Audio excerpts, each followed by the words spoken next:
मध्ये काँग्रेसनं कसे या सोलापूर जिल्ह्याची नासाडी केली आहे सर्व सांगितलेलं आहे, वरिष्ठांच्या कानावर घातलेलं आहे। या पद्धतीने सोलापूर जिल्ह्याचं राजकारण कसं या परिणिती शिंदे नावाच्या माणसानं कसं बाद केलेलं या आता हिला खूप काय बोललो असतं, महिला आहे म्हणून आवर्त घेतो, पण ही लायकीची नाही, यांचं चांगलं नाव घ्यायची ही लायकीची नाही आहे, ही विश्वासघातकी आहे।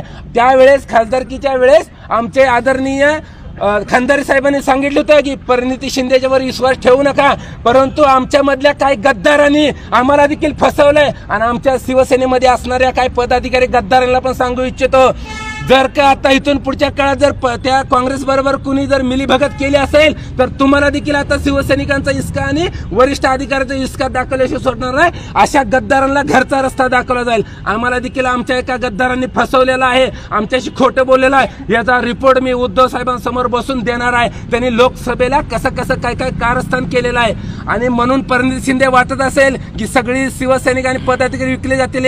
अरे शिवसैनिक विकला जाणार नाही, तुमच्यासारख्याला विकत घ्यायला बसलेला आहे, बरोबर आहे। आणि या माध्यमातून आता यांना विचार आहे, तुम्ही जिल्ह्यात कुठेही दिसाल खासदारकी फक्त शिवसैनिकांच्या जोर मिळाले आहे, नाहीतर तुम्हाला गल्लीतल्या मंडळाचा अध्यक्ष देखील करायची अशी परिस्थिती राहिली नव्हती।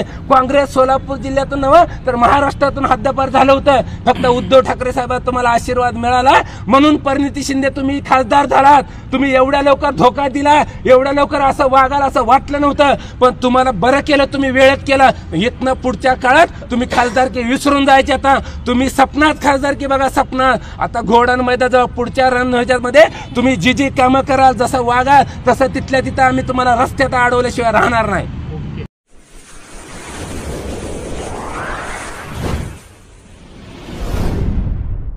वीर महाराष्ट्र न्यूज चॅनलला लाईक आणि सबस्क्राईब करा। धन्यवाद।